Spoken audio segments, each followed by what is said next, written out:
Jeff, Todd.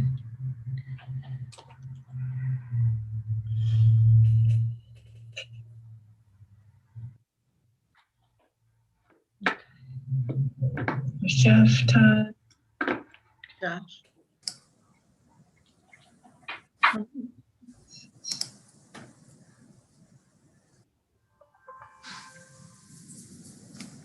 We're good to go.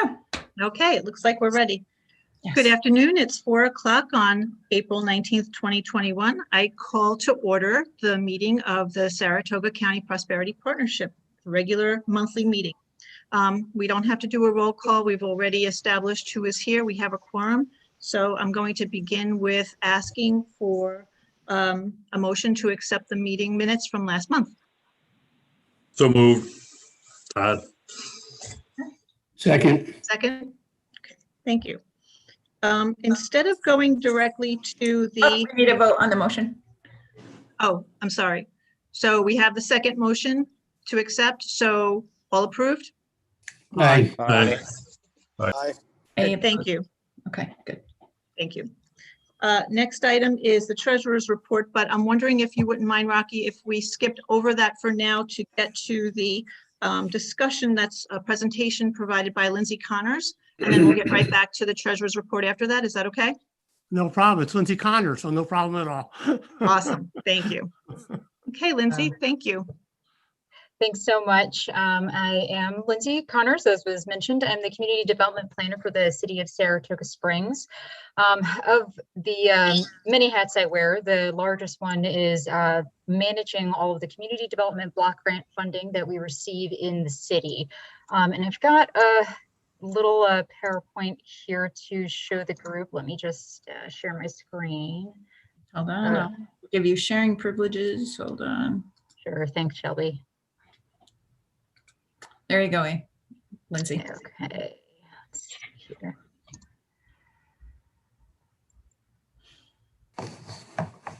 Okay, so that look okay? Everyone can see? Looks great. Yes. Okay, great. The City of Saratoga Springs has been an entitlement community for over 2 decades now. And for those who are not familiar, I'll give a quick overview of what an entitlement community is.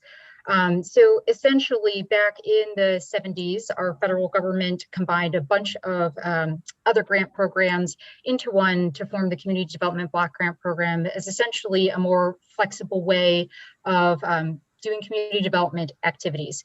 So you can use these funds in a variety of different ways for housing, economic development, elimination of slums and blight, expansion of community services, and for neighborhood revitalization.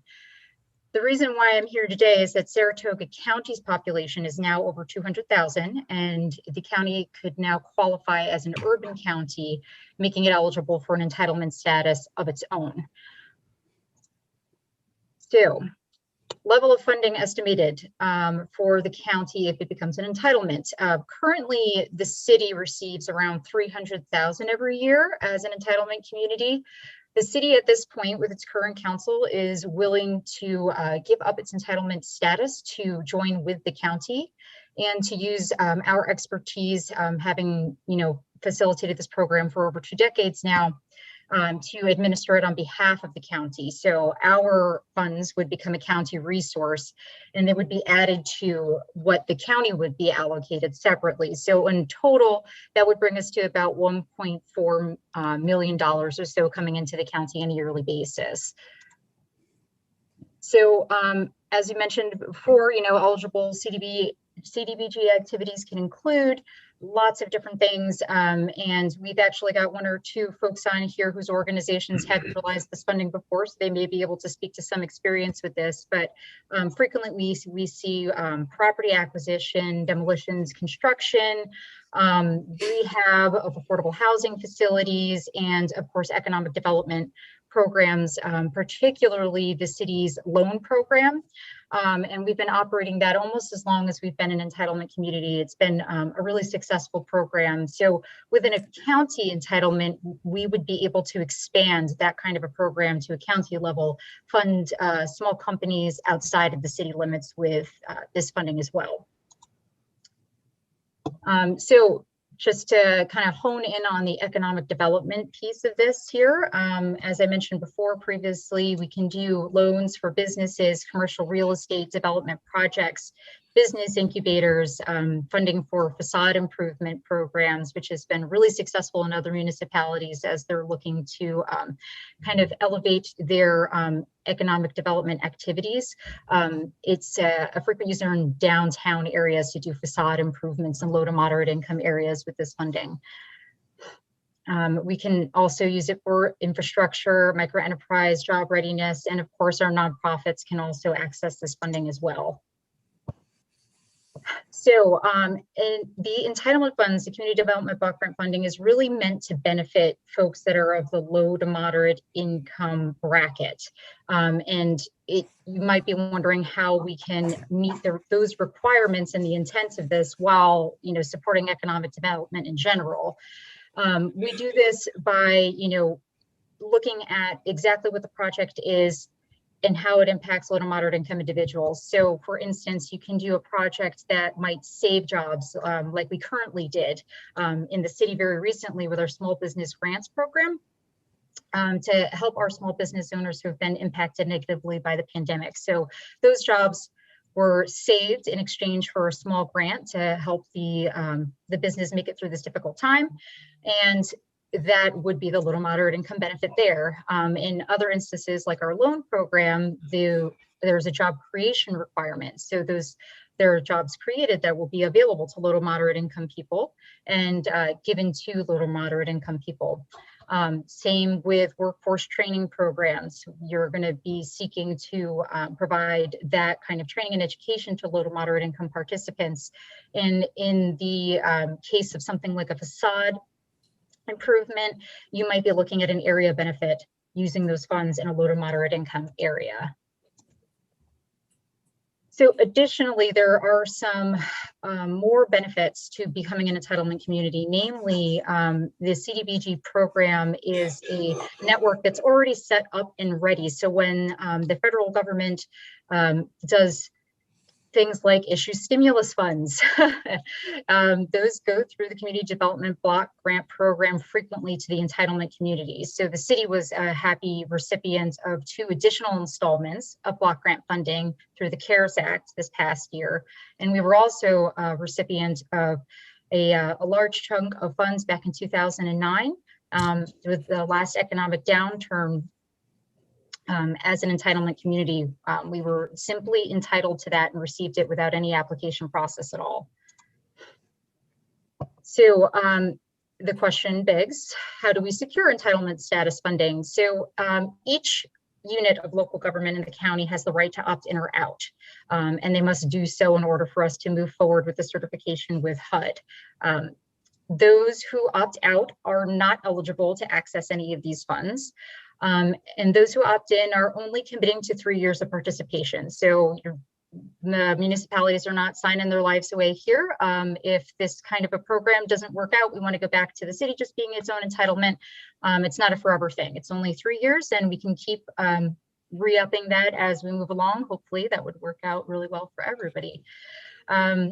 And any units of local government, and we do have a few in the county that receive New York State CDBG funds on a regular basis through the Small Cities program, unfortunately are not eligible for inclusion in the entitlement community. They do receive CDBG funds from elsewhere.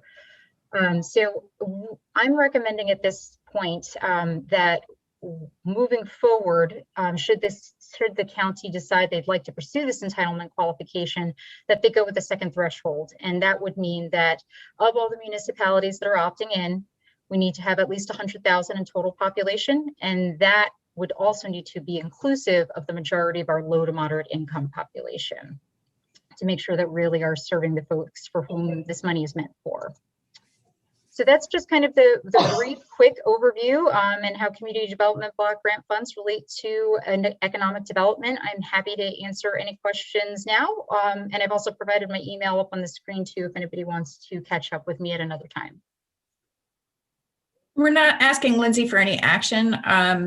She had done outreach and told a lot of the stakeholders that tend to use this funding that this was a potential in the future, and it's just for everyone's education. If the county does happen to take the entitlement community status, this would be a tool in the toolbox that would be available county-wide. And, whether it was workforce development or using the economic development fund at the city, we've been using that for years, actually. Those are ways that an entity like the Saratoga Partnership would take advantage of this tool. Lindsay, this is Rocky speaking. How would it work out then with regards to the city of Saratoga Springs being an entitlement community right now? You guys receive the annual allotment from the federal government and distribute it. You use it within the city itself, and then distribute it to other not-for-profits, third-party arrangements. How would that process be modified if, in fact, the county took over the responsibilities? What would be the city's role at that point? So at this point, the way that it looks and that we'd like to move forward is that the city would continue to administer the program. We would just be able to use the funding on a full county-wide basis. Right now, a major source of frustration for our nonprofits and for myself really is that when we utilize these funds for organizations, particularly like Rebuilding Together is a really good example, right? They do rehab of low to moderate income residences all throughout the county. They can't use any of the CDBG funds that we allocate to them outside of the city proper. And frequently the higher need might be outside of the city limits, so it really is providing more flexibility for our nonprofits to be able to use this money, near and far. We're also having the same kind of frustration with Wellspring's new project down in Malta.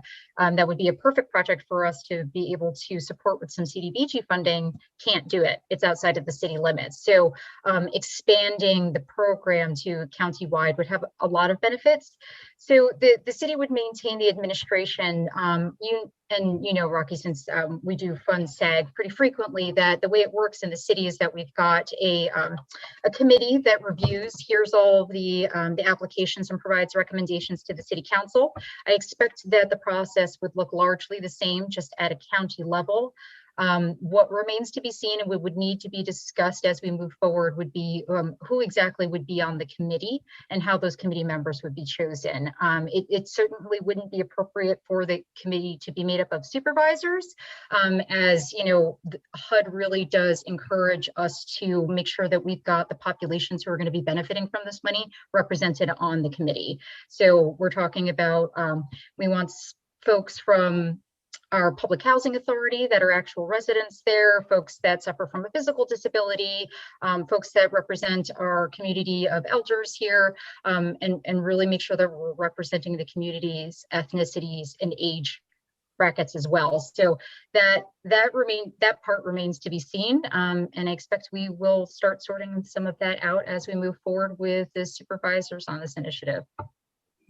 Yeah, I see a significant benefit to our villages in particular as well, where you do have concentrations at the census tract level of low and moderate income persons that would otherwise be very difficult, if not impossible, to get funding support through the discretionary program associated with the CDBG program because the competitiveness of that. And by having this entitlement grant, I think it'll be benefit to those communities that meet the criteria, as you pointed out, in particular the villages, the rural areas, and some more affluent towns. Pockets of poverty exist within those communities as well. And I know certainly, for full disclosure, I'm the president of the Affordable Housing Group, and we do receive, thank you very much, Lindsay, financial support through the CDBG program. We have to apply for it every year, and we have been very fortunate to receive some money, but it's extremely competitive because there's a lot of not-for-profits trying to secure the $300,000 that's available. So having a larger pool of money,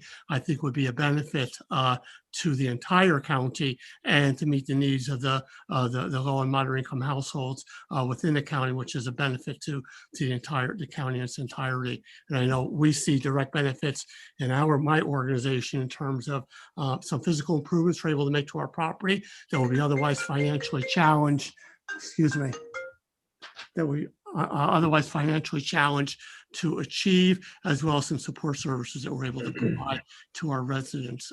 So I think it's a very, getting over $1.4 million at the county level. Certainly it's going to increase the demand, but additional financial resources that are not otherwise available to many of our communities in the region that otherwise could significantly benefit from this financial support through this program. Absolutely. Thank you. Hi, Lindsay. This is Tim Dunn. I apologize. I cut out there for a minute on the phone and joined back in. Is there any financial commitment from the county or from Prosperity Partnership or a match required here by the communities? I apologize if I missed that. Nope, you didn't miss it. I didn't mention it because there is none. This is a really great program. So we do need to make all of the federal statutes as you write your own CDBG program. This city does not require, but strongly encourages those who are applying for subgrants to provide at least 20% match, but there's no match required from the municipality at all. And again, the way the city has set up our current program, it's strongly recommended and not required. But moving forward, if we were to expand this to a countywide program, we'd look at the program as a whole, and that again remains to be seen as well, and would be something that we would discuss with the county and the supervisors moving forward as to what they would be most comfortable with. Okay, great. But and no that money required directly from the county. Okay, great. And that 1.4 million figure, that's not a fluctuating figure. That's based on like a formulaic driven thing. That's what we get based on specific criteria, or is that fluctuate year to year? It is based on a formula that is administered by HUD, and it does fluctuate a little bit year to year. Essentially, it just depends how big the pie is at the federal level and how many slices it needs to be cut up into for the entitlement communities. So how many entitlement communities have qualified in that particular fiscal year versus how much the federal government has allocated towards the CDBG program. So it does fluctuate a little bit. In the last few years since I have taken over this position, I've seen it go from about $315,000 to $298-ish in the city. So a little bit of flux, okay. Not huge. Right. Okay. The benefit is. And I'm. Oh, go ahead. And I'm really intrigued about this, particularly as we look at workforce development needs for the future. We know right now, we're very fortunate in Saratoga County with the success that we've had, and I think my biggest concern in the future is going to be making sure needed of the companies that are investing here. So I really like the workforce development component of the mission, and I think that could be very powerful for existing companies, but also for companies that are looking at investing here now. Absolutely, absolutely. And a required part of the community development program is the creation of a consolidated plan every 5 years. And that consolidated plan sets all the priorities for the spending with the entitlement community. The city, we've just completed that recently. But if we were to expand to the county program, that would need to be done again at a countywide level. And certainly the Prosperity Partnership would be consulted in the formation of those priorities. And we'd love to hear information like that. Great, thank you. Mm-hmm. And the benefit, it's an entitlement. Once the infrastructure is put into place, this is where funds like, Lindsay was saying, the CARES Act funds tend to flow through because the mechanism already exists. But entitlement basically means every year you are entitled to a certain amount of funding without putting in a competitive application. So thanks, Lindsay. Lindsay, I have a question for you. I think it was your next to last slide. One of our requirements was to have a certain amount of low to moderate income communities be a part of this program. Is there some way that we know where those communities are? So if those supervisors are on the fence about joining this program, maybe we can talk to them about getting in so that the whole county benefits from, what that number needs to be. Absolutely. I have done and crunched all of those numbers and got it in a nice, pretty Excel spread, and I can send it to Shelby if she wants to share it with the group later on. So you can see kind of what percentage of our low to moderate income population falls within which municipalities and who is really the most important for the sign on here. Great, thank you. No problem. Excellent. Thank you very much, Lindsay. Is there any other questions for Lindsay? Yeah, I guess once again, a logistical question, Lindsay, you mentioned that the city would continue to be the administrator for the program. Is that how is that decision made? Is that the county decision, however, or is that this, how would that be in the form of a formal agreement that would be established between the city and the county, giving the city the responsibility based on the experiences and things like that the city has relative to the administration of this program? Yes. Yep. In short, yes. And that's something that we will be stepping through as well as we move forward with this, what the nitty gritty of that contract would look like, but it would be contracted services for the city to administer the program on behalf of the county is what we are thinking right now. But things will change and fluctuate as we move forward, but that is the plan as it stands. Yeah, I think it's an excellent opportunity to take advantage of a program here. It's an entitlement activity, as Lindsay pointed out. So depending upon how much available from the federal government through this program depends upon how much all the entitlement communities across the country get. But it's something that we would be receiving financial support at the county level to then make decisions in terms of distribution to meet the needs of low and moderate income persons in the county, which is a countywide benefit across the board. And as I pointed out a few minutes ago, it's very competitive. You're not an entitlement community, you're a discretionary community, and that's a statewide competition. That's because each state is given so much money and they have to compete within the state for that discretionary funds. And it's extremely challenging for some of our smaller communities to be able to have the resources to be able to even fill out the application and meet the requirements, never mind being able to be selected because of the competitiveness of it. So if we could get the money in hand, show me the money, we have that money, I think it'll be a significant benefit countywide to the entire county across the board if the county does participate in this program.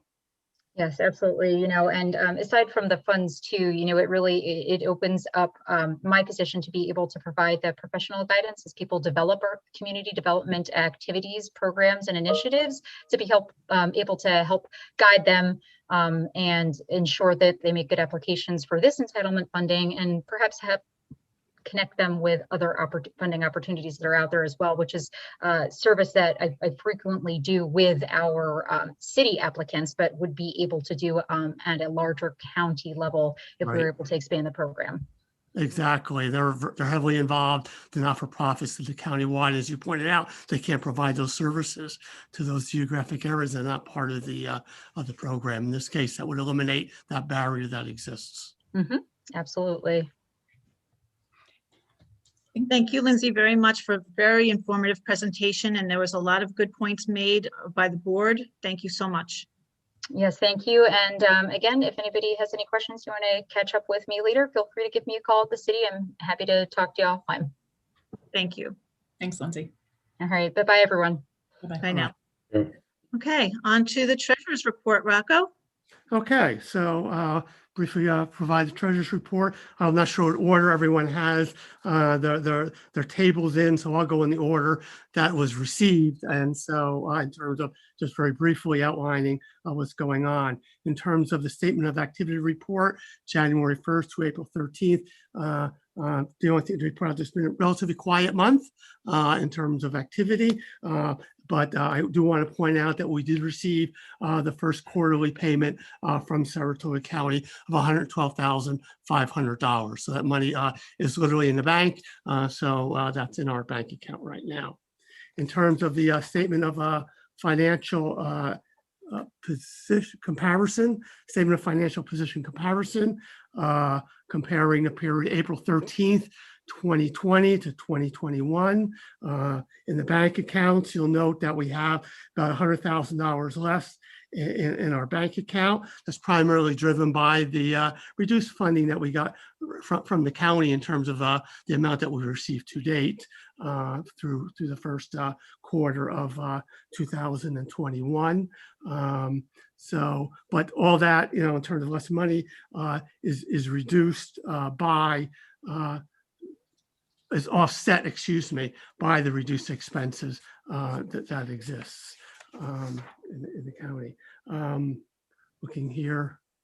Let's see for a second. Oh yeah, under liabilities and equities, I do want to point out in a statement of financial comparison that we had noted on there, the PPP SBA loan, that is considered a liability because it is still a loan. And unless and until it's transferred to a grant, then it'll be considered a liability to the organization, similar to the first one that we received. Okay, so we're optimistic it will be converted at some point. In terms of the finance, and no longer be a liability. In terms of the financial position, that with receipt of the first quarterly payment from the county, there is sufficient funds in our checking account to pay the bills. So I could relax as a treasurer in terms of the cash flow is now available to pay off the bills. So it's no longer an issue. And except for the SBA loan that I just pointed out, our liabilities are extremely limited to the organization. In terms of the statement of activity comparison for the period April 13th, 2021 versus 2020, the grant revenue, let me just turn that, let's see. The grant revenue has increased as noted there. So we've received more grant revenue than we did the previous 3 months of the previous year. So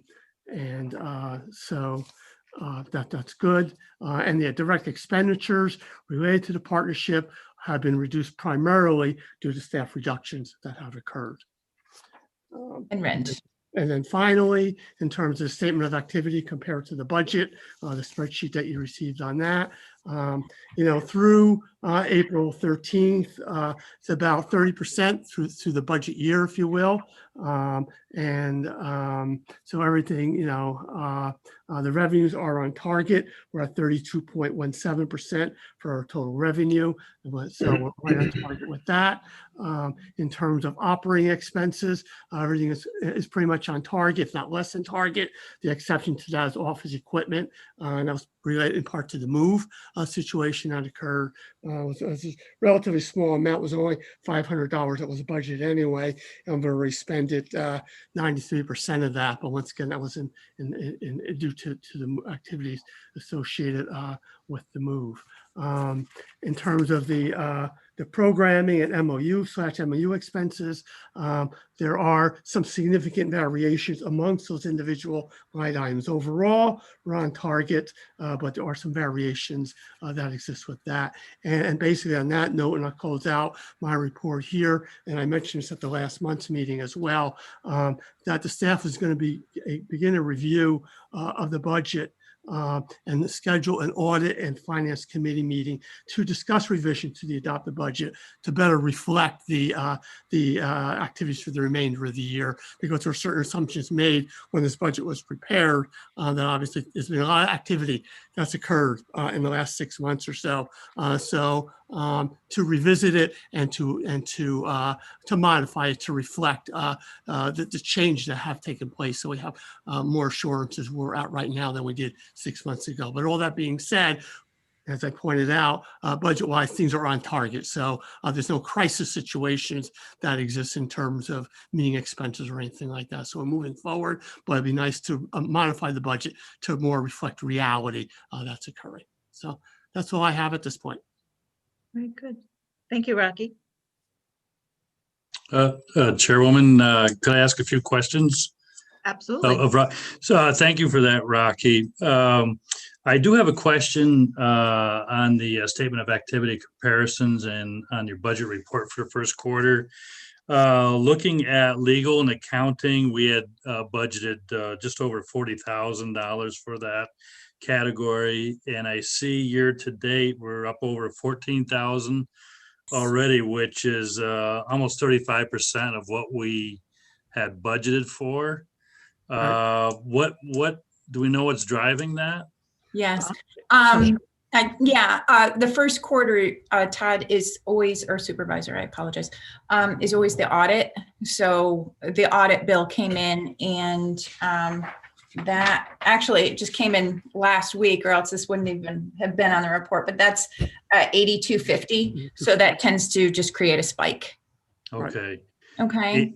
And the other is just a general statement, and Rocky's spot on that we need to take a look at the budget with the decrease in revenues coming in. I can tell you that the county bed tax numbers were down 42% for 21 versus 2019, which was the year, certainly prior COVID. So we're looking at anticipated revenue of about just over $72,000. So obviously that's lower than the first quarterly payment. And I think we need to be cognizant of adjusting our budget as we move through into the second quarter of the year. Definitely.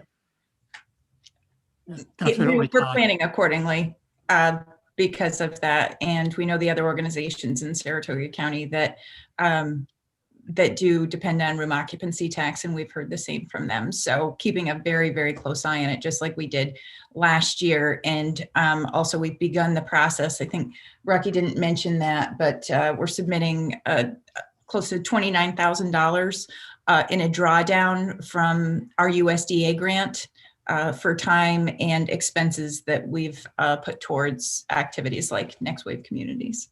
Okay, thank you. And that's a slightly positive note. As you can see, the grant revenue that we've received is higher than we have budgeted for.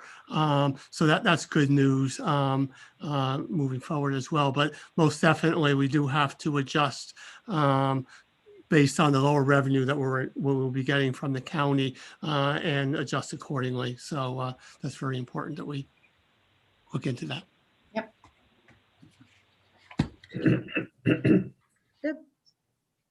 Thank you. Okay. Maria, we usually have a vote on the financials. Okay, great. Can I get a motion to accept Rocky's financial report? So moved. In a second?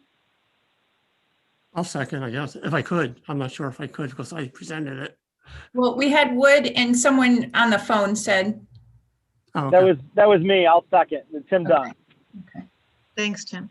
Vote on the Okay. motion. All in favor? Aye. Aye. Okay, Aye. thank you. Motion passed. All right, on to resolutions.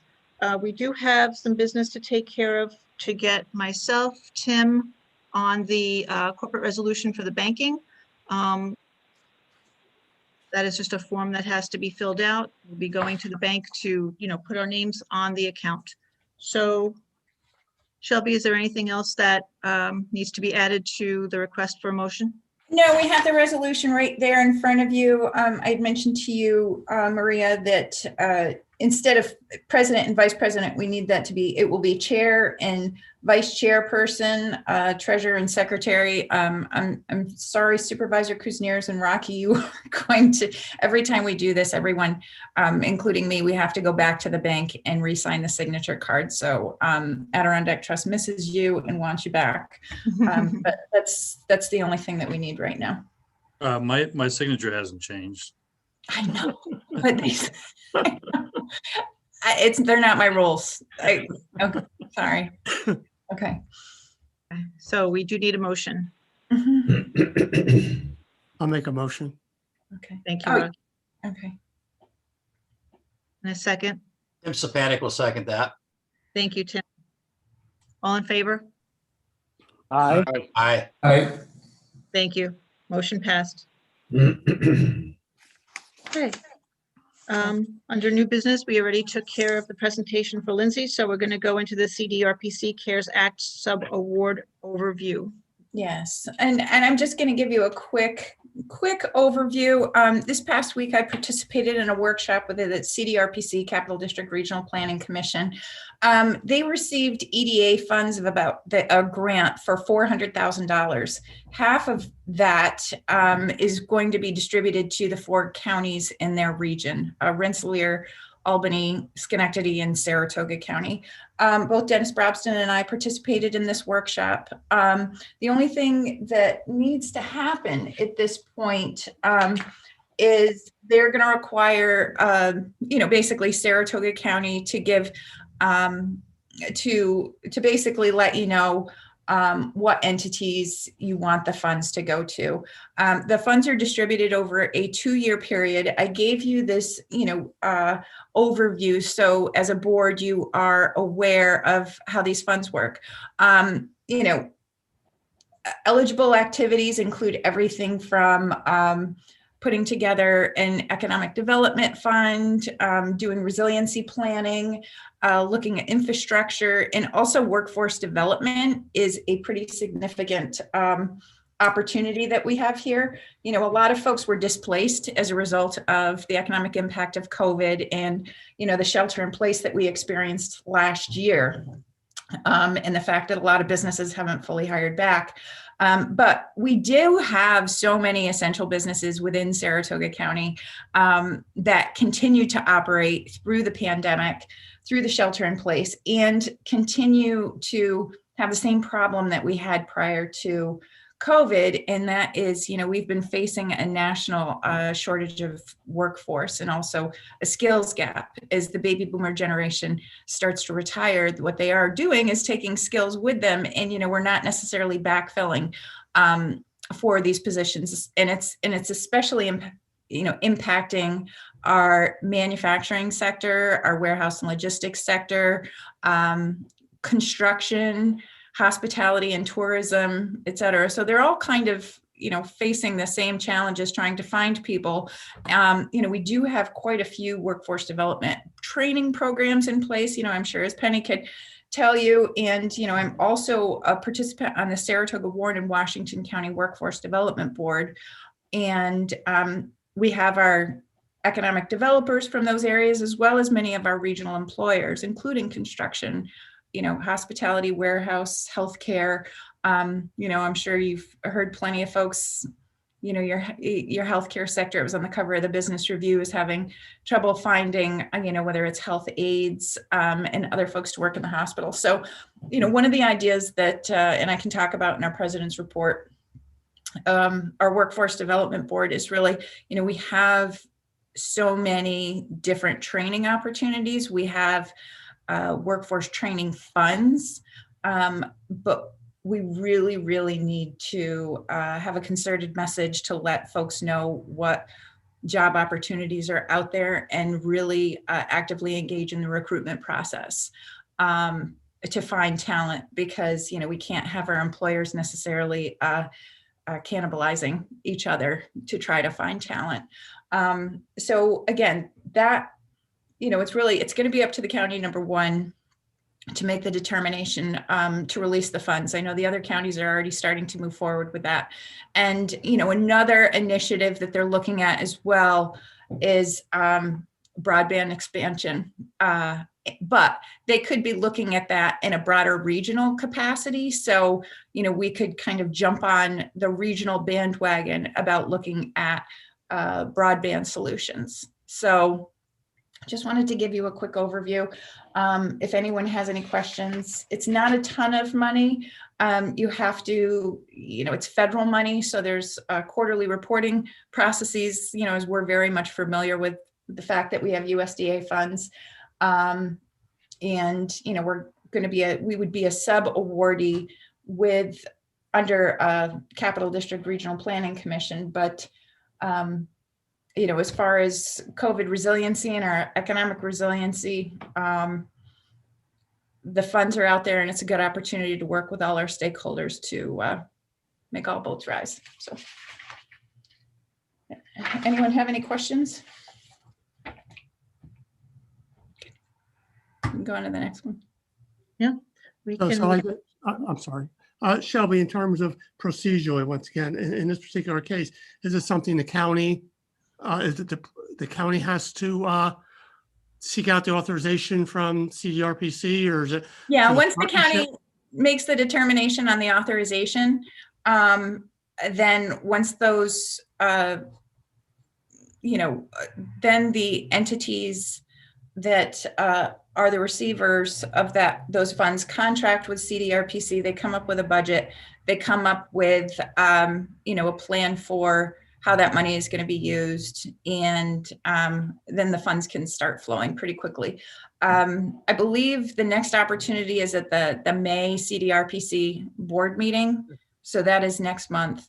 But just also wanted to bring it up to the board. So many of you stakeholders are involved in this process, but it's also important to, like what your priorities are, what your strategic priorities are, what you're seeing at the town level. Right. And the other three counties have that are under CDRPC's umbrella: Schenectady, Albany, and Rensselaer have already signed off and are participating. Yeah, they're already starting. Yeah. So that's why we were running. Okay. So just an update on that. The county has been in touch with CDRPC on that, and we want to put the money towards infrastructure resiliency. Great. So we've contacted them on that. We're working out the details. Hopefully they will vote on that, Shelby, to your point, at their board meeting next month. But we have been working on this with them, and the supervisors have decided that's what they want to move forward with. Excellent. So that we need infrastructure. So perfect. Okay, good. Thank you. So that lends us to the next item, which is the creation of the Strategic Planning Committee.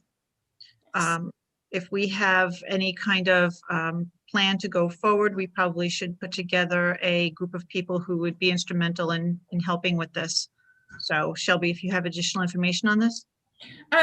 Yes, just I gave everyone just a quick white paper on a concept for a strategic planning committee at the partnership level, which, it would be not an official committee based on our requirements under Public Authorities Accountability Act, but more, instead of looking at operations, let's look at economic development in Saratoga County from a community economic development standpoint, from a workforce economic development standpoint. And it's, I think it would be great that we could all kind of work together and get your strategic guidance as to how to move forward, how to access funding opportunities, and how to bring prosperity to the community in Saratoga County. So, I know that Tim had brought this up at our first board meeting, and I put together a quick overview of what a committee could look like and what its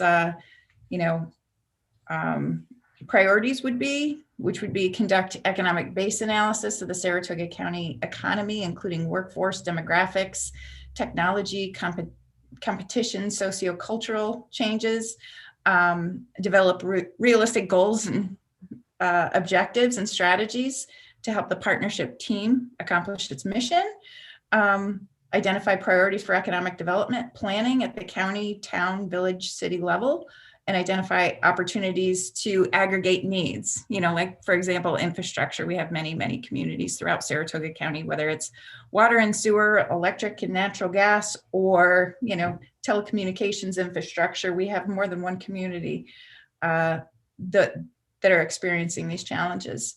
Identify different project protocols and identify projects and policies that help meet local and countywide economic development needs, and make sure that we have the finances and the staff capabilities to move forward with those. And again, identify tools and methods to bring different community stakeholders together. So again, it's just building capacity, developing structure around a broader, around our mission, and also bring in not just partnership board members and staff members, but also, the county and other agencies that we do work with, including CDRPC, Center for Economic Growth, the Chambers of Commerce, the IDA, even SEDC, the employment and training offices, county planning, as well as workforce development entities. So just wanted to get feedback. And I'll just chime in here. I want to first commend Shelby on this. I threw her a couple curveballs when I first came on the committee and said, "Hey, why aren't we doing stuff like this?" And I think really underscored by Supervisor Barrett's sort of imperative in our last discussion that said, he wants to see us moving with some urgency. And I think this could be a good place to kind of try to better align some of our goals and metrics with expectations, and making sure that we're really making the rubber meet the road. I think Shelby's done a great job of outlining a couple key priorities here. But I think importantly, a committee like this should be sort of should be a little nimble and organic. It probably isn't something that you set in stone, you set in concrete, but rather you want to be flexible to be able to make sure that the organization is responding in the way that it should and is nimble and agile. So those are just my 2 cents. I think something like this would be an asset to our operations and to our outcomes. I don't think it needs to be exactly this. It could probably take other forms, but I think having something down on paper here for us to react to and start chewing on is a great way to start. This may not be the right time. I always think that there's no time like the present, but that's the constant optimist in me.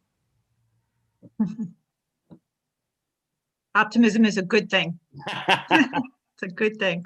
I think I would just add to this that there should be some type of level of financial oversight. So as grants come in, I think a committee should have a financial component to it, as well as reports are necessary, especially federal funding. Single audit might be involved as we continue to get more federal grant money.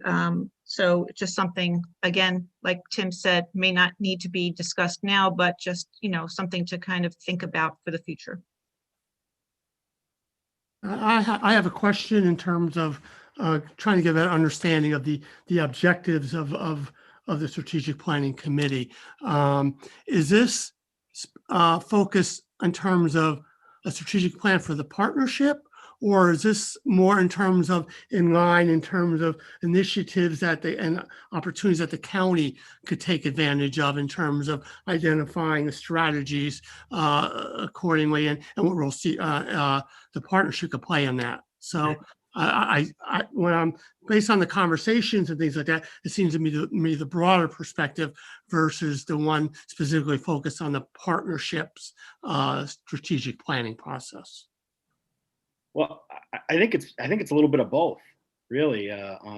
We obviously the partnership is an organization with one member, and that's the County Board of Supervisors, and I think that it's going to be important for the partnership and the Board of Supervisors and the county government to sort of be rowing in the same direction from a strategy standpoint. I think this committee and this organization can be identifying opportunities for the county government to consider, and the county government can be putting their input in to say, hey, this is what prosperity partnership should be focused on, to have that real symbiotic give and take. I guess if I have a concern and in terms of bringing in outside entities at this stage, before we've had an internal discussion amongst our board members in terms of the strategic plan for the organization, and having a facilitated discussion associated with that, versus not having that internal discussion, but bringing outsiders into that as well.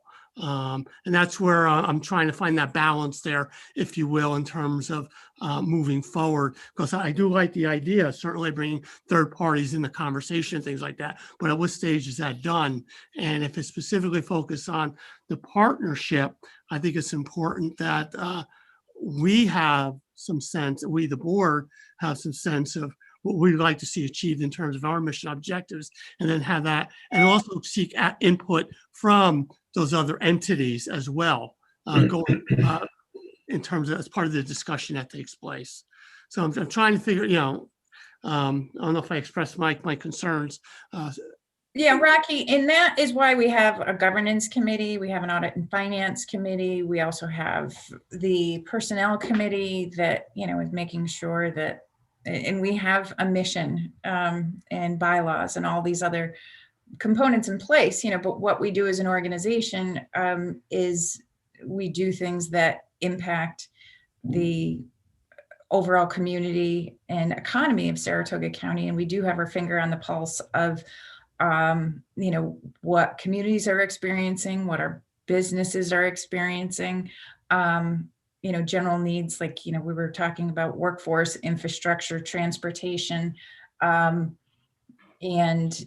overall development, and what it's like to do business in Saratoga County. And many of our other partners or other strategic organizations throughout Saratoga County are working on parallel paths. And, this is more of an effort to work together amongst entities and agencies to make sure that, we're doing everything possible to have the best possible outcomes for Saratoga County economy. Oh, I fully agree. I guess sequentially in the activities that would take place in terms of leading to this strategic plan. I'm just thinking that the input from the board members as an initial discussion, I think is critical, because we do have a number of new board members and things like that. So to make sure we're on the same page in terms of where we may be going in a general perspective, and then getting input and feedback from these other organizations and having a broader committee and the like. But I'm just a little bit concerned about jumping in with 2 feet, inviting a conversation, engaging the other organizations without having assurances from the board, from the board, where they see the organization going in terms of our mission and activities moving forward. Okay. We got to take the first step here, right? I mean, the first step is starting. We've got to at least start with, all these organizations that are listed, and there may be others that need to be included, or maybe some of these need to come off. But, we've had a couple discussions here about this thus far. And I think, I took it to heart when I heard Phil say he wants to see us move with some urgency here. And I think let's get the wheels turning on this. If we need to bring other people in, or we need to get the board to have a more in-depth discussion, let's do it. Let's dig in and go. I think this being not a formal committee like governance and finance, I think this is about setting the table and making dinner. So let's stop shopping for recipes. Understood. But when in terms of seeing the listing groups here, the private sector's not, I don't see them fully represented. I mean, through the chamber and things like that. But we have board members who are, from the private sector. And I think, how are they going to be part of the engagement and the discussions taking place? And I think that's just part of the discussion, Rocky. This was just a starting point, an introduction document. There's between the American Rescue Plan and a lot of other funding sources that are going to be coming down from the federal government. I think it would be helpful for different entities to have at least some strategic priorities that we're working together, that one hand knows what the other hand is doing, so that we're all supporting the Saratoga County economy. I agree. I fully agree with that from So it's the just a perspective starting of point. our activities associated with our stakeholders in the public, private, not-for-profit sector. I don't have any issue with that. I just want to make sure that internally and amongst our board, that we're comfortable moving forward as relates to what we see the partnership's initial mission is, if you will, discussion that we would like to, outcomes that we would like to see as part of leading this effort, engaging these other outside entities as well. Well, I think it would also be important to note that, if you look at the suggested membership here, I think CEG, SEDC, the chamber, they're private sector organizations. These aren't, government organizations. The IDA is made up of, their board is made up of private business people. Most of these organizations, even that have governmental functions, their board membership is driven by a lot of private sector folks. And again, I don't want to have, paralysis by analysis here. If there's others that the board thinks we need to have included here or excluded, I'd like to see us get moving with it, and make that move and start getting some things done here. I mean, we can certainly create an internal committee, so members made up of our own partnership. And then from there, we can say it makes sense to reach out to SEDC. It makes sense to reach out to, Saratoga County Employment and Training, or whomever we think would be a viable partner. It doesn't have to be that this is the committee, it's all inclusive, and we forgot about, somebody on the private sector. We could just start out internally and then and go from there. And we could take this down to just board members of, Right. of Prosperity Partnership and just invite folks in as we see fit. But what I don't want to be doing is still be talking about forming the committee in July. Right.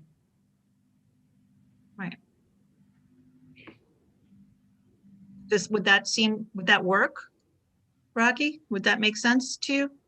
Yes, yes. I just want to make sure that, those of us who have been identified to serve on the committee, Tim being the chair, myself, Phil, and Steve, are representing the interests of the partnership. Right. Okay. And that's where, it's not individual interest, but the partnership interest in the conversations and the dialogues that take place. That's where I'm coming from. And that it's important that we have that input and feedback from the board one way or another. That's where I'm coming from. All right. Why don't we? Philosophically, I had no problem with the efforts and engaging others. 100% what Tim is saying. I just wanted to make sure that our board is comfortable with what we're going. Right. Understood. Would it be okay with everybody if we were to take this back, think about it, and then come to a decision for our next board meeting?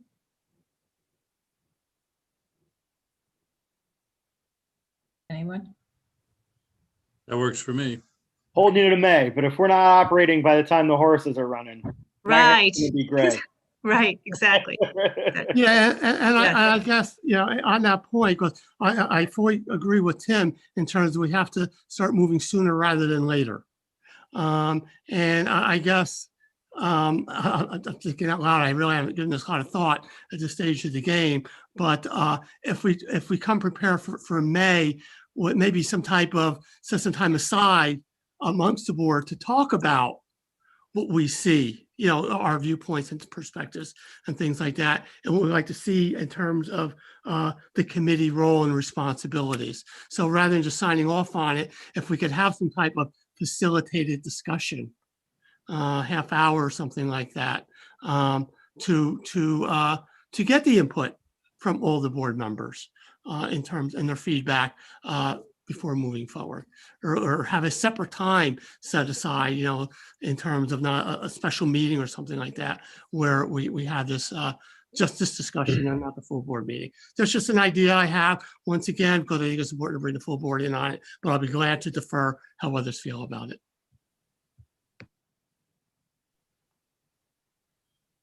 Between now and the next meeting, what I can do is convene actually the board members who are on this list, as well as, Maria, you can take part in that. And, we can have that strategic high level discussion of if you want this and how you want to move forward and where you see the role of the Saratoga Partnership. In what we're doing, we have our agreement, our services agreement with Saratoga County. We can dig into that a little bit. And, there are macro opportunities, there are external opportunities, and there are internal capabilities, and just kind of mull over that a little bit and then come back with a report to the board. It sounds great.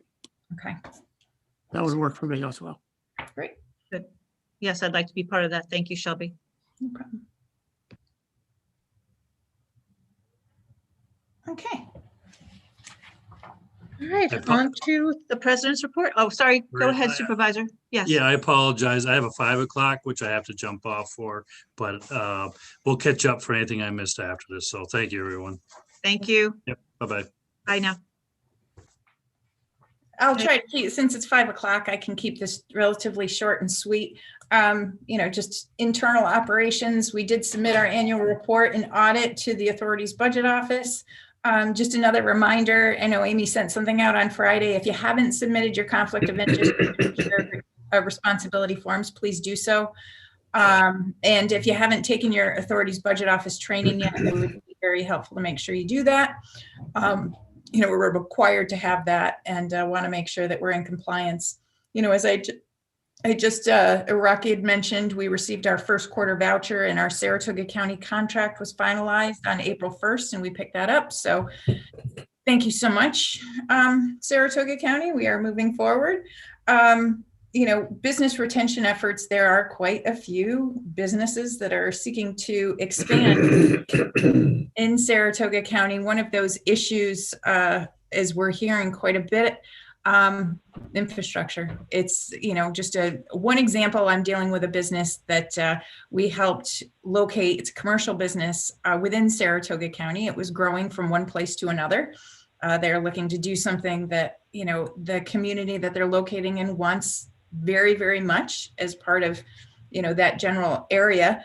And the problem is the water and sewer bill might add up to a little over $650,000. And that's just for initial engineering, because there's not water and sewer nearby. And I'm sure that, we deal with, we see that a lot in areas throughout Saratoga County. So that's one of the things that we're helping with, and, potentially looking at securing grant funding for them. We also deal with electricity infrastructure expansion through phase. I have a manufacturing expansion project down in southern Saratoga County, and we just received a pretty large one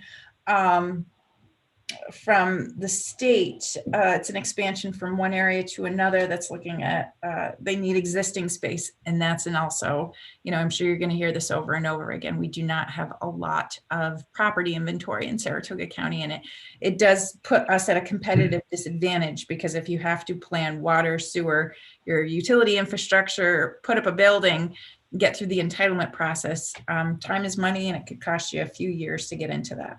So, again, I mentioned at the last meeting, we're continuing to work at a fairly sizable indoor sports and recreation facility that would draw from the Northeast, and most likely put heads in beds if this project was able to happen in Saratoga County. So stay tuned for that. But there are quite a few businesses that we are talking to and working with. Besides that, on the Workforce Development Board, I had mentioned at the last meeting, we are still moving forward and looking at creating a CDL driver training program, because we have an existing warehouse and logistics sector, which includes Target, Ace Hardware, US Food Service, Cisco, Arnoff, Logistics One, to name just a few. And, we're seeing growth outside of the county, including the Amazon facility, as well as a lot of last mile facilities. And if Skinnell is going to be moving forward with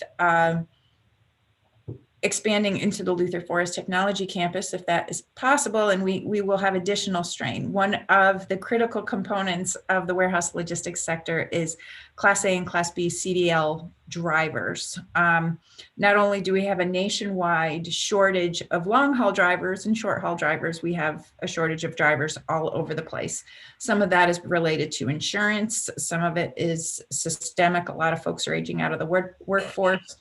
But we figured the one program that we could probably kick off as an entity that would be most impactful to just about every sector that we have would be starting with CDL.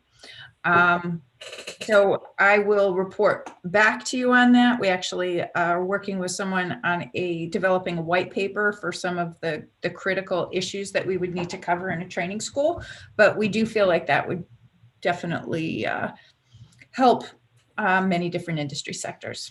And I had mentioned before in the CARES Act, one of the things that our Workforce Development Board really would like to do is we need to get the word out about, number one, job openings that we have in Saratoga County, a sector analysis to see what industries are actually, their growth is being stunted by their inability to find and retain workforce, and also look at some of the challenges that are keeping people out of the workforce right now. In a communications committee, have been asked to co-chair on behalf of the Workforce Development Board, with our friends in Warren County, so that we can come up with a strategic plan and really, really make sure that we have more jobs than we have people to fill them right now. And we have to try to tackle this challenge. We can't keep bringing in more employers without trying to make sure that the employers that we do have an adequate workforce pipeline. And that also ties into we worked with the Warren County and Saratoga County Employment Training Office. We have actually a federal grant proposal submitted to create that pilot project for a workforce training program to increase the availability of childcare in Warren and Saratoga counties. And also to tie into that, CEG, we had worked with them. They are launching a region-wide talent attraction campaign to try to attract young professionals, the Gen X or the Gen Z and the Gen Y generations. So that's something that we will continue to work with them on.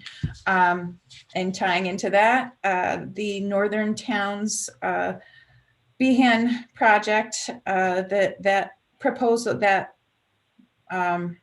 project is now final. You can download it there in the president's report. I'd be happy to send you a link, but a lot of that report deals with our Saratoga Adirondack communities. All share a similar complexion. They all have broadband challenges, and they're all losing population. And losing population means they are losing volunteers who provide emergency services, work on their planning boards, rescue people when they climb up onto a mountaintop or get lost, but also critical things. There's an APRAP report that was done for the Adirondacks that, the northern towns, Adirondacks in general, have been losing population, and the economic impact of COVID is kind of changing the paradigm and allowing a lot of these communities to potentially attract full-time residents. And if they're going to attract full-time residents and people who will invest in businesses and invest in these local economies and also increase the assessed value of these economies, they need a strategic plan. So that plan's in place. I hope you all look at it. It's pretty exciting. And existing plans that are under implementation, the Ballston Spa. Last week, we walked to the community again with an investor that's looking at potentially a multi-million-dollar investment in the central business district, which most likely would be a mix of housing, workforce housing and age-in-place housing, as well as commercial space. So we have, we've had actually quite a few folks interested in investing there. And now that the county nursing home is now closed, and that property is, it's about 15 acres that sits right on McMaster Street. I'm sure you all walk by it and see it. There's quite a bit of interest in development of that facility as well. So those are some things that we've got actively going on. The MaltWorks promotion program is going really, really well. We've got $3,200 spent out of that grant, and we've got a few weeks left on that program, but it's been great as far as giving a lot of exposure to our small and commercial businesses in the town of Malta, and then thank you so much, Global Foundries, for making that happen. Next Wave Communities, Town of Galway, we're facilitating a senior housing feasibility study. Again, these are community economic development issues that a lot of communities are looking and dealing with these challenges, and we're helping them to meet some of these challenges. Village of Victory, natural gas expansion because of the Victory Specialty Packaging Workforce Housing Project. It could potentially help that community bring natural gas to all of the residents there. So we're working with the village and connecting them with National Grid to make that happen. Luther Forest Technology Campus PDD update is we see that that's moving. One of the important critical things a lot of folks forget about is with that PDD, there are some traffic challenges and there's potential for a new Northway exit if we have a certain amount of traffic. And this is something that as an entity, we need to work with our communities, and we work with our businesses and our federal representatives to make sure that they are aware that this is a challenge that we are facing, and that if infrastructure funding is coming down at the federal level, that they are considering some of the traffic improvements that will support not only the Malta and Stillwater economies, not just the Saratoga economy, but the Eastern New York economy.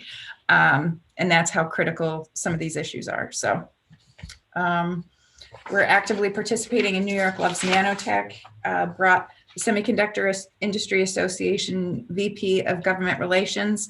As we've talked about it before, but most of you are aware, the federal government is got this CHIPS Act, which is moving through the National Defense Bill. It is yet to be funded, but it's very important for our communities to understand how this funding is going to happen. Most likely it's not going to be a tax credit, but funding is going to go through the U.S. Department of Commerce, and it's going to be competitive. And that will most likely support the growth and expansion of whether it's Global Foundries or other industry sectors that want to expand, not only in Saratoga County, but the capital region. There's possibility of a national defense lab at New York Creates, which was SUNY Poly. So there's a lot of activity going on around this, and a complete application is going to include things like workforce training, making sure that we're serving underserved residents, having the proper infrastructure in place to support the industry growth. So we're keeping a very, very close eye on that, and also working with our partners at the region, but competitive semiconductor related sites throughout New York State, so that as a state, we make sure that we're capitalizing on this very unique opportunity of federal funds coming in. As I had mentioned, CDRPC EDA funding, that's great. The county's going to focus on infrastructure, and that's all I have for right now. Very good. Thank you so much, Shelby. Great report. Thank you. Very good report. All right, with that, I think we can adjourn the meeting. Can I get a motion to adjourn? So moved. Second? I'll second. Thank you, Benny. Okay, all in favor? Aye. Aye. Thank Aye. you. Bye. Okay, have a good Bye-bye. night, everyone. Thank Thank you. you. Bye-bye. Bye.